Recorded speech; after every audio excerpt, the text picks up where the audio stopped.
తిరుపతిలోని హోటల్లో కులిపోయిన మాంసంతో బిర్యానీ తయారు చేస్తున్న ఘటన కలకలం రేపింది. బిర్యానీ తిన్న చిన్నారితో పాటు మరికొందరు అస్వస్థతకు గురి కావడంతో రంగంలోకి దిగిన ఫుడ్ సేఫ్టీ అధికారులు ఆకస్మిక తనిఖీలు నిర్వహించారు. తనిఖీల్లో కుళ్ళిన మాంసం, నాణ్యత లేని ఆహార పదార్థాలతో వంటలు తయారు చేసినట్టు గుర్తించారు. హోటల్ను అధికారులు సీజ్ చేశారు. సరైన అనుమతులు లేకుండానే హోటల్ నిర్వహిస్తున్నట్టు కూడా వెల్లడించారు. ఇక ప్రజల ఆరోగ్యంతో చెలగాటమాడే హోటళ్లపై కఠిన చర్యలు తప్పవని అధికారులు హెచ్చరించారు.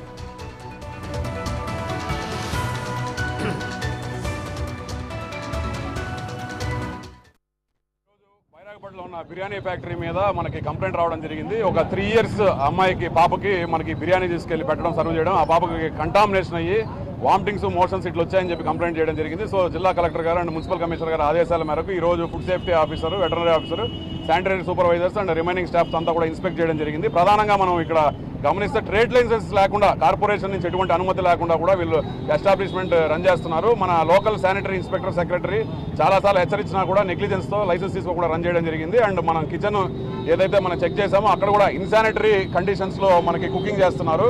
సో దాని తర్వాత మనకి మీట్ ఏదైతే మనకి ఫిష్ ఉంది, మనకి ఫిష్తో పాటు మనకి ప్రాన్స్ కూడా పెట్టుకున్నారు స్టోరేజ్ కంపార్ట్మెంట్లో, ఇంప్రాపర్ స్టోరేజ్ కంపార్ట్మెంట్లో. మనకి ఎటువంటి ఎక్స్పైరీ డేట్లు కానీ లేబుల్ లేకుండా కూడా వాళ్ళు అక్కడ పెట్టుకోవడం జరిగింది. వాటన్నిటిని కూడా సీజ్ చేశాము.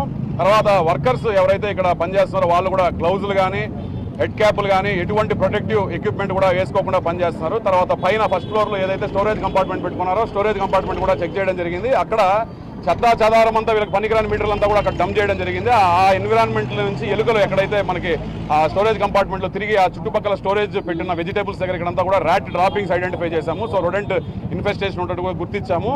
సో ఇవన్నీ కూడా డిస్పోజ్ చేయకుండా పైన స్టోరేజ్ కంపార్ట్మెంట్లో పెట్టడం కూడా మనకి మేజర్ వైలేషన్ అది. సో దాంతోపాటు మనకి క్యాబేజ్ ఇవన్నీ కూడా చెడిపోయిన కండిషన్లో పురుగులు పట్టినవన్నీ కూడా అక్కడ స్టోరేజ్ కంపార్ట్మెంట్లో పెట్టారు. ఇవన్నీ మీటర్లు కూడా సీజ్ చేశాం. సో మనకి మెయిన్ నిన్న కంప్లైంట్ ఫుడ్ పాయిజనింగ్కి సంబంధించి వచ్చింది.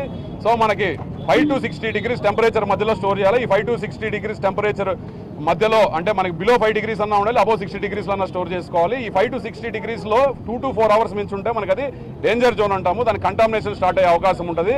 సో ఆ టెంపరేచర్ ప్రాపర్గా మెయింటైన్ చేయకపోవడము, లేదా ఫుడ్ హ్యాండ్లర్స్కి ఏదైనా కమ్యూనికబుల్ డిసీజెస్ ఉంటే కూడా వీళ్ళు ప్రాపర్గా గ్లౌజులు, మాస్కులు ఇవన్నీ వేసుకోకపోవడం, హెడ్ క్యాప్లు వేసుకోకపోవడం వల్ల వాళ్ళ నుంచి ఏదైనా వాళ్ళకి కమ్యూనికబుల్ డిసీజెస్ కానీ ఇట్లాంటివి ఉంటే కూడా మనకి ఆ ఫుడ్ కంటామినేట్ అయ్యే అవకాశం ఉంటుంది. ఇక్కడ ఎక్కడ కూడా మనకి ఫుడ్ హ్యాండ్లర్స్ ఇవన్నీ పీపీ ఇవన్నీ కిట్స్ అన్ని కూడా వాడే పరిస్థితి మనకి గమనించలేదు మనకి.